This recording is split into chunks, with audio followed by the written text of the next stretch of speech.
Bonjour à tous. Écoutez, c'est une période plutôt réjouissante de ponts, de vacances, etc. Pour vous accompagner dans vos escapades, j'avais envie de vous proposer une sélection de livres que vous pourriez glisser dans vos valises et qui vous permettrait de passer de très bons moments. Alors, on commence tout de suite avec un gros coup de cœur. Le chien de Madame Halberstadt, paru aux éditions Tripod. L'auteur, c'est Stéphane Carlier et c'est paru le 4 avril 2019. C'est un livre très drôle où on suit Baptiste, qui est un écrivain un peu raté, qui a écrit un livre qui est extrêmement mal classé sur Amazon, qui se vend très mal.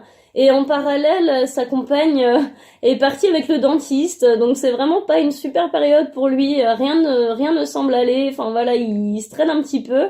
Jusqu'au moment où sa voisine, donc Madame Halberstadt, vous l'avez deviné, va lui confier son chien. Et apparemment, la chance commence à tourner pour Baptiste. Alors, c'est vraiment un humour plutôt fin. On n'est pas dans quelque chose de potache. On est sur un vrai sens de l'autodérision très maîtrisé. On passe vraiment un excellent moment. Et c'est vrai que le personnage de Baptiste est quand même particulièrement attachant. Notamment dans ses failles, justement, et dans quelque part toutes ses faiblesses et ses maladresses, parce que on est touché par ce personnage de loser, et puis on se reconnaît en lui pour toutes les fois où on enchaîne un peu les déconvenus, où on a l'impression de galérer, etc. Donc il y a vraiment une sympathie très naturelle pour ce personnage. Voilà, et on passe un excellent moment. Je vous lis juste un petit passage pour vous donner une impression, c'est très savoureux.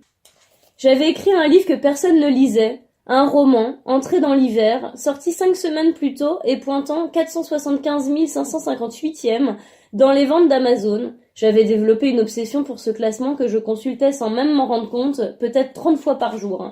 Ce rang signifiait que depuis sa sortie, pourtant pas si lointaine, 475 757 livres autres que le mien avaient été commandés sur Amazon.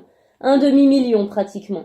Les gens avaient préféré se procurer Enseigner l'éducation physique à nos enfants, un manuel écrit en 1907 par l'abbé François Callot, classé 475 612e, ou Je suis Gugus, voilà ma gloire, les souvenirs de Michel Dax, publié en 1989, classé 474 909e.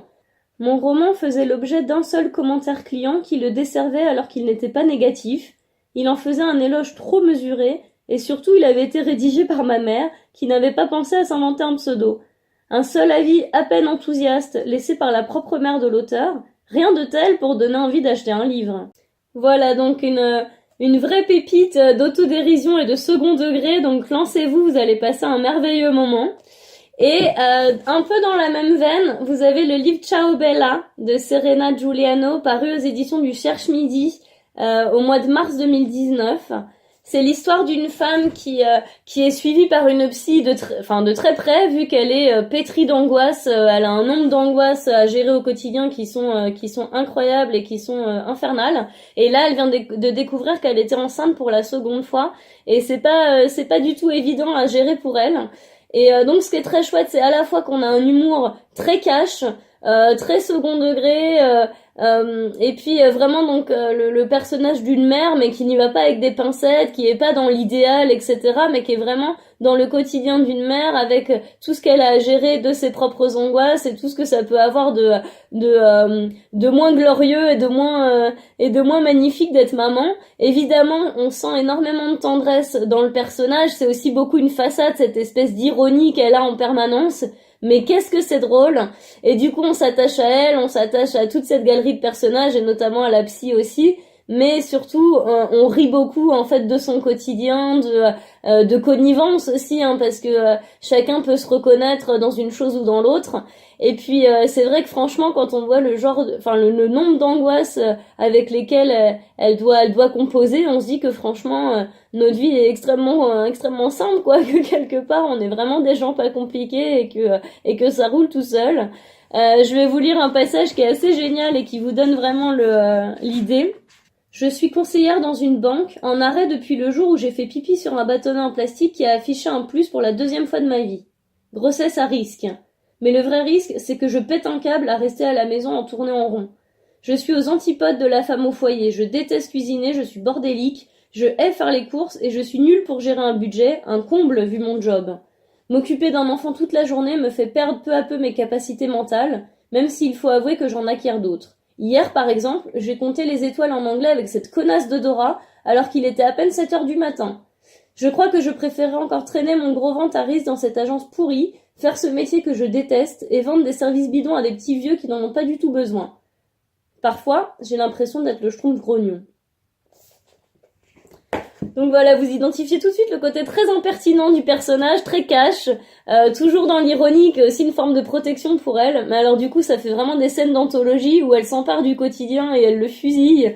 Mais qu'est-ce qu'on rit, et encore une fois, c'est toujours fait avec tendresse, donc c'est un vrai bonheur. Petite transition en parlant de maman, justement, le troisième livre que vous pouvez vraiment emporter avec vous, c'est La Chambre des Merveilles de Julien Sandrel, qui était paru chez Calman Levy au mois de mars 2018 et qui est disponible aux éditions Livres de Poche depuis fin mars 2019.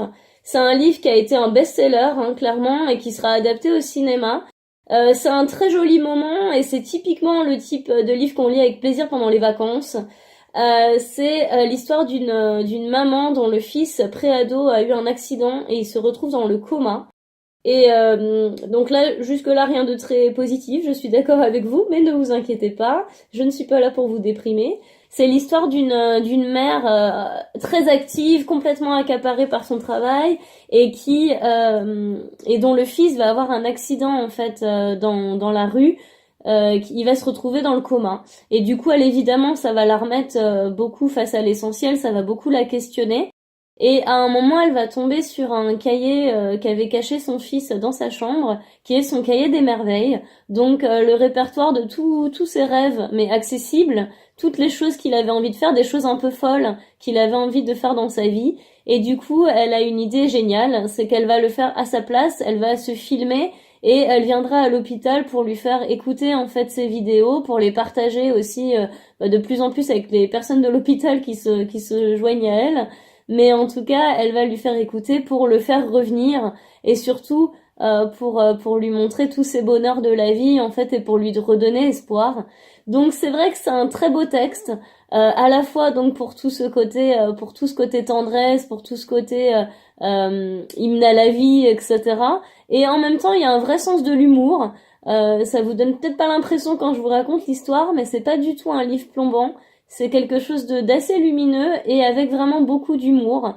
Donc c'est vraiment, voilà, on le lit avec plaisir et on en sort avec un grand sourire et avec vraiment avec une vraie pêche, quoi. Si vous avez aimé par exemple les livres de Baptiste Beaulieu ou de Raphaël Giordano ou autre, je pense vraiment que ce livre est pour vous et que vous allez vous régaler. Je vais vous lire un extrait représentatif de La Chambre des Merveilles de Julien Sandrel. Quand j'y pense désormais, quand j'entends quelqu'un prononcer le mot urgence, cela a une toute autre connotation. Plus jamais je n'utiliserai un tel terme pour parler d'une présentation qui doit être bouclée, d'un test consommateur qui doit être lancé, d'un flacon dont le design doit être validé. De quelle urgence parle-t-on au juste? Qui est en danger de mort? Voilà, donc c'était mes premières sélections de livres à mettre dans vos valises dès que vous partez en vacances ou en week-end. Ce n'est que la première sélection parce que j'ai plein d'autres idées, donc il y aura au moins une seconde vidéo. Et je vous dis à très bientôt, je vous remercie de m'avoir suivi et je vous embrasse. Merci, salut!